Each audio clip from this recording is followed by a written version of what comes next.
Your attention, please, ladies and gentlemen.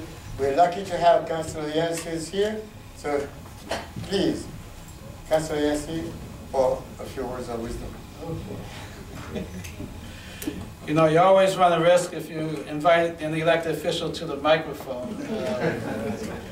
I first of all want to thank Dovey for his leadership and friendship for over the years. I think there are many of you in the audience who are probably scratching your head saying, well, you know, why are we listening to a Boston city councilor at an event that focuses on Africa? And I don't know the answer to that. Dovey just asked me to come up and say a few words. But what I would say is that because of the influence of one of my mentors who's in the audience, Dr. Willard Johnson, I was heavily involved with Trans-Africa many years ago, long before I was elected to the Boston City Council.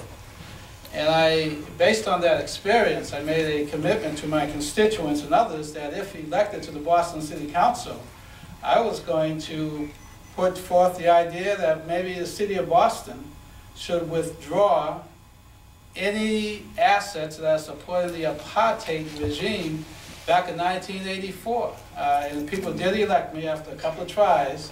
They finally got it right the third time. I was elected to the city council in 1983.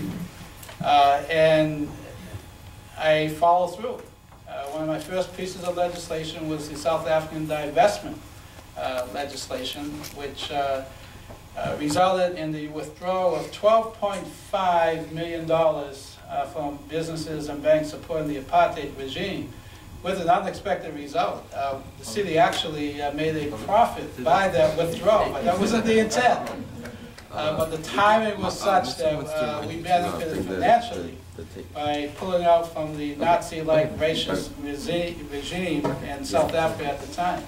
So many years later, the state enacted divestment legislation. And all of you know that the United States Congress ultimately enacted economic sanctions against South Africa. And a few years after that, the city of Boston was blessed with the visit on the part of one Nelson Mandela. And I believe it was because of the activism in Boston, the Free South Africa movement, headed by many of you in the audience, including Dr. Johnson, that led to that decision. I'd like to think that the city of Boston had a small part of that in terms of the first in the nation divestment legislation. So that's one thing we did in Africa that had, you know, I guess justifies my being before you today. Another thing was that we established a sister city relationship between the city of Boston and Sagandi Takavati in Ghana. And even though I don't think Reggie Jackson was involved in necessarily initiating that, he certainly played a major role in establishing cultural exchanges and student exchanges. And he's now a professor in Ghana, as all of you know. Reggie Jackson, can you stand up once again?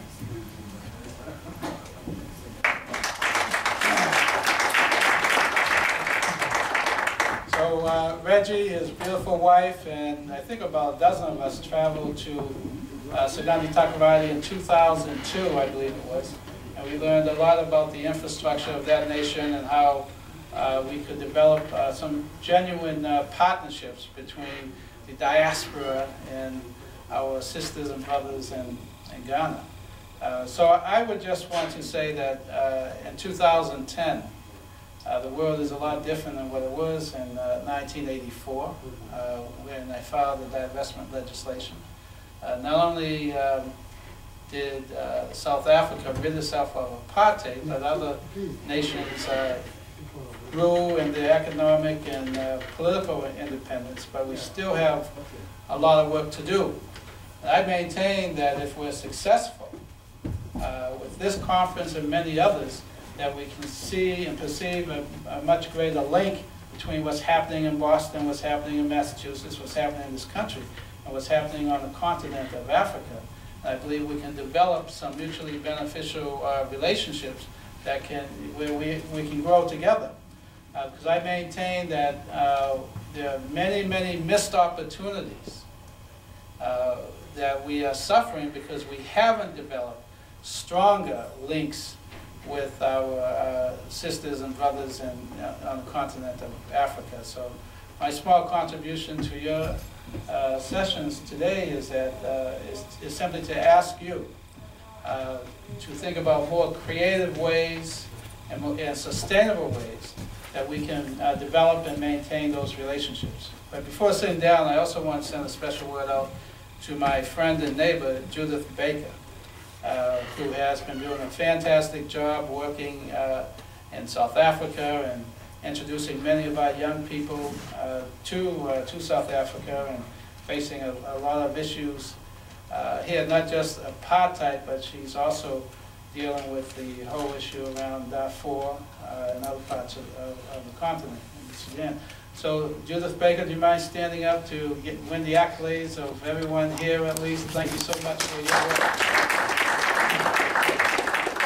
A former school teacher was an excellent role model. And Kelly Chung, I can talk about you for another couple of hours, but I won't do that. I just want to say thank you to Dovey for bringing us together, and I'm going to apologize beforehand. I'm supposed to be at a couple of other events in my district this afternoon, but I just wanted to come by to say hello and to welcome our guests to sacrifice time and money to be with us today to enlighten their cousins who happen to be on the North American continent today. Thank you very much, and I will sit down right now, and thank you for your attention.